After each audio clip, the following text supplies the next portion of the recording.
Okay, तो atomic structure शुरू करने से पहले थोड़ी सी वैल्यूज देख लेते हैं, ठीक है, जो कॉमनली यूज होती हैं।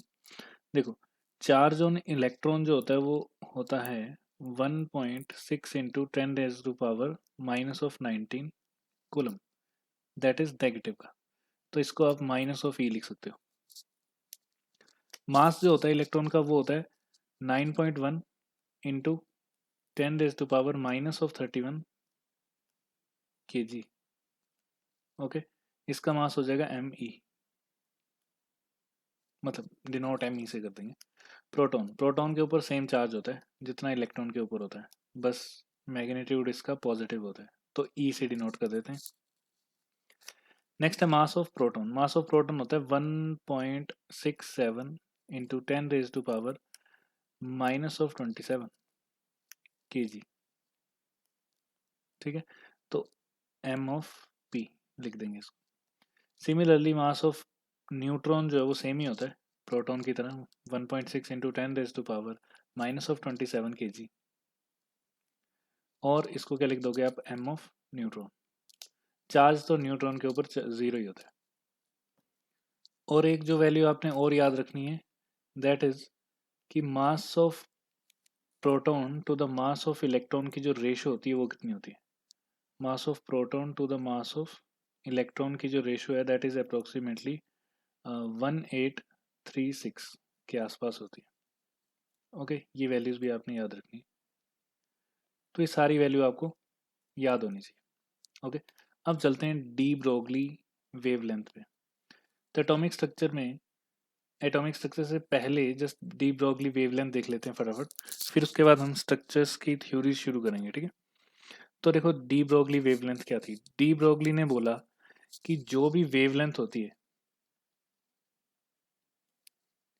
ठीक है, वेवलेंथ जो भी होगी lambda is equal to H upon P होगी।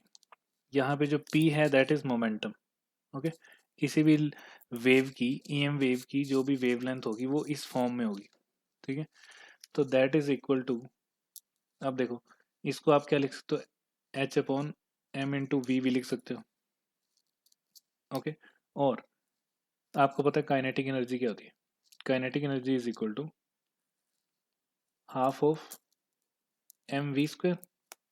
तो अगर मैं मास से मल्टीप्लाई डिवाइड कर दूं तो ये क्या बन जाएगा, काइनेटिक एनर्जी को मैं के से लिख रहा हूँ, K is equal to half of M, नीचे एम, ऊपर क्या आ जाएगा, एम का स्क्वायर वी का स्क्वायर, तो इसको मैं पी का स्क्वायर लिख सकता हूँ।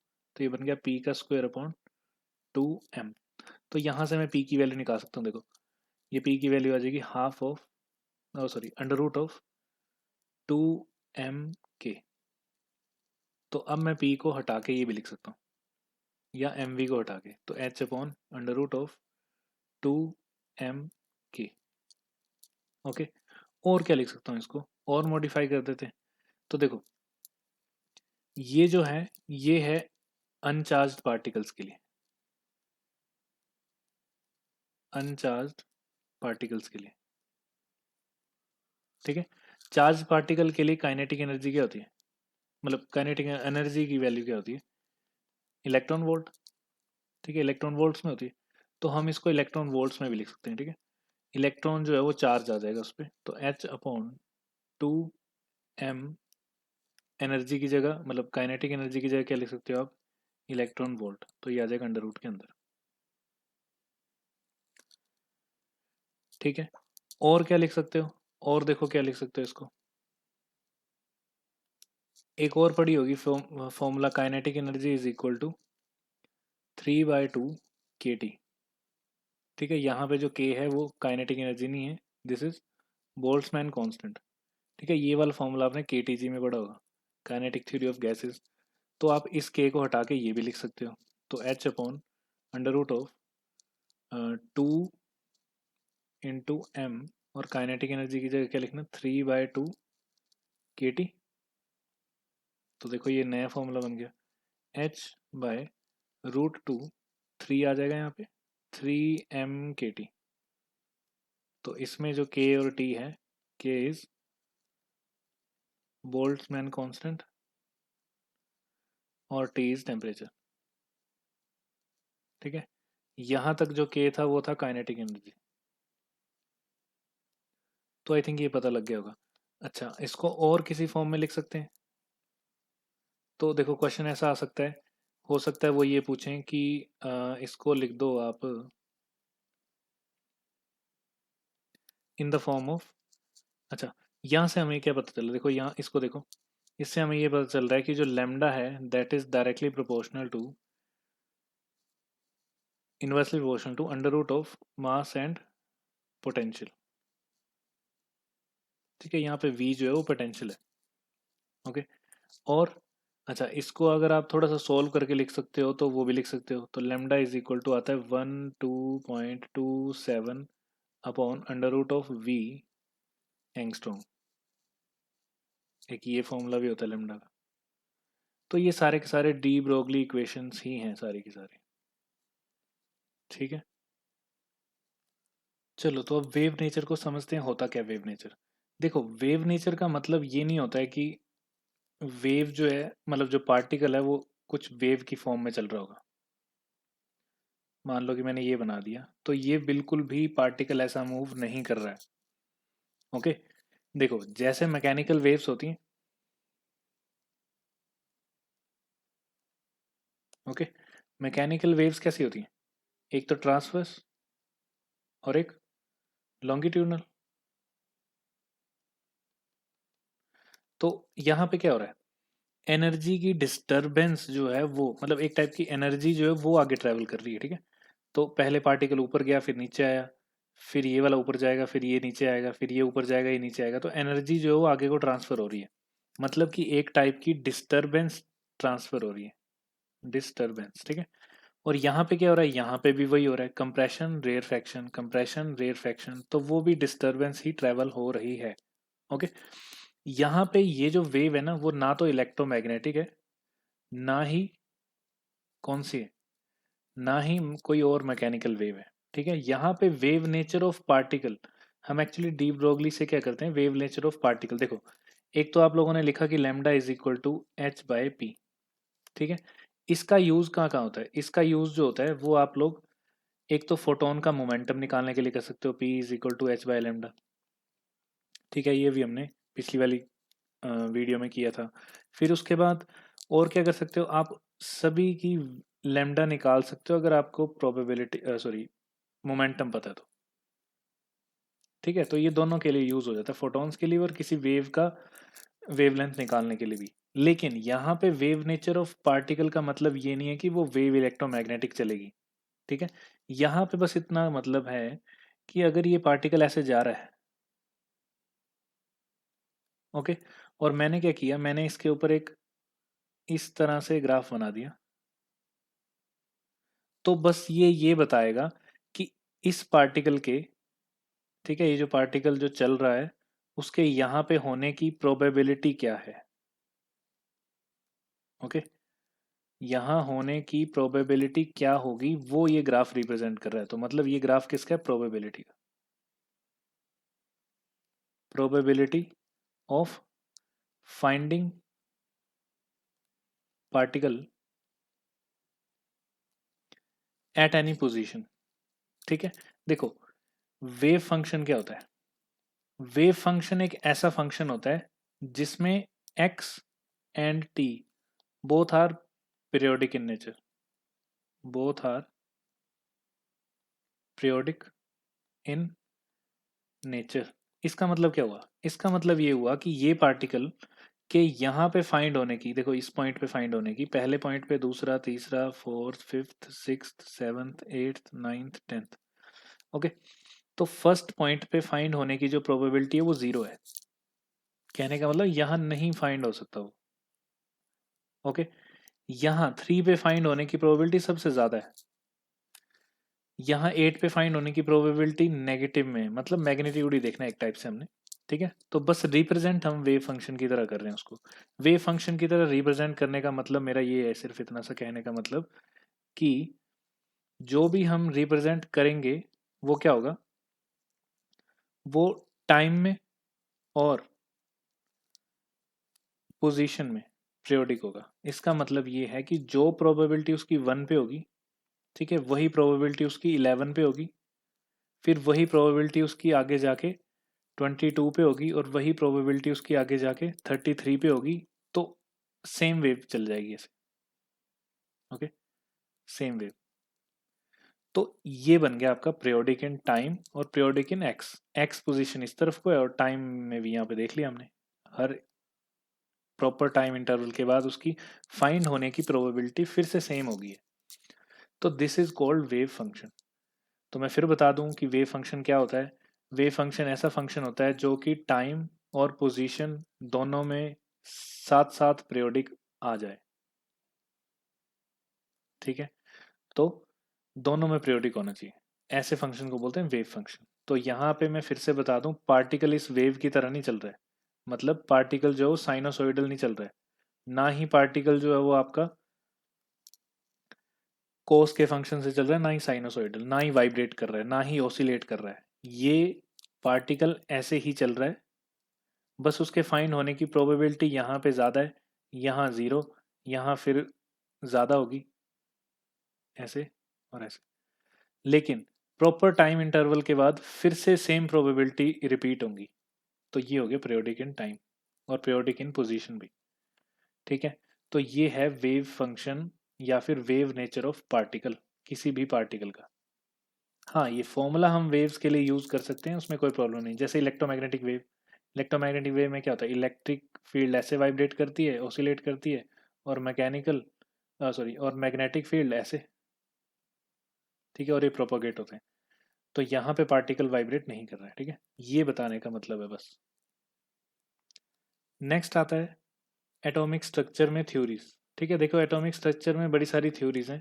सबसे पहले आती है डॉल्टन की थ्योरी। ओके, डॉल्टन ने ये बोला था कि जो सबसे छोटा यूनिट है लाइफ का, फिजिक्स का, वो क्या है, एटम। ओके, उसने ये बोला कि एटम जो है वो छोटे से होते हैं और रिजिड होते हैं, अनब्रेकेबल होते हैं, अनब्रेकेबल होते हैं, और मतलब ना तो ये क्रिएट होते हैं, ना तो आप इसको क्रिएट कर सकते हो, और ना ही इसको डिस्ट्रॉय कर सकते हो। ठीक है, ये डॉल्टन ने बोला था। तो मतलब एक टाइप से ना उसने शुरुआत कर दी अपने सबसे छोटे यूनिट को ढूंढने की। ठीक है, एटम बहुत छोटा होता है, बहुत छोटा मतलब अगर आप पेन को उठा के देख रहे हो तो पेन के ऊपर ही लाखों एटम आ जाएंगे, पेन के पॉइंट के ऊपर। ठीक है, बहुत छोटे होते हैं। नेक्स्ट जे जे थॉमसन आ गए। जे जे थॉमसन का जो मॉडल था उसको बोलते हैं plum pudding model, plum pudding model. ठीक है, तो जे जे थॉमसन ने ये बोला कि जो भी डिस्ट्रीब्यूशन होता है किसके अंदर, एटम्स का,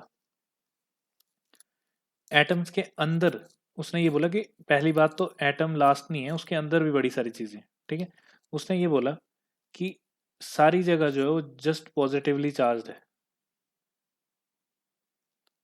पूरा मैटर जो है वो एटम का, जैसे मान लो ये एटम है, तो ये पूरा पॉजिटिवली चार्ज है।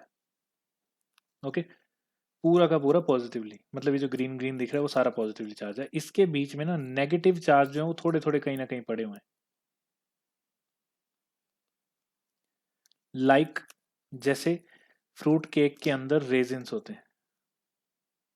ओके, फ्रूट केक के अंदर रेजिन्स, जैसे वो जो खाने वाले नहीं होते बीच में आते हैं वो, तो फ्रूट केक के अंदर रेजिन्स हैं जैसे वैसे।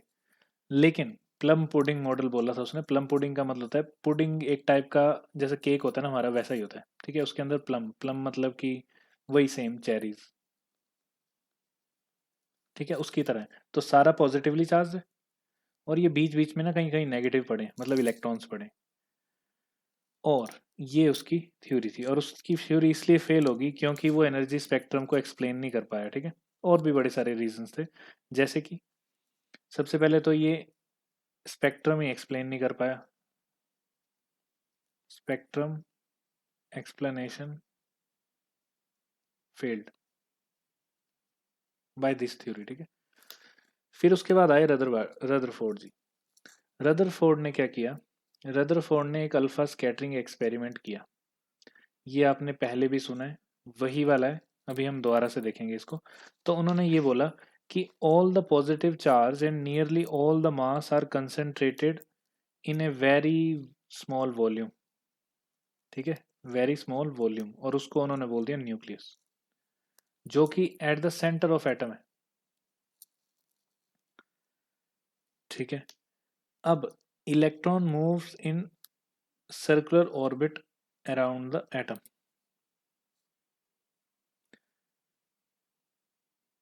Orbit around the nucleus. ठीक है, न्यूक्लियस के अराउंड घूमते हैं वो। तो अब ये जो न्यूक्लियस के अराउंड घूम रहे हैं, वो उन्होंने ऐसे बोल दिया।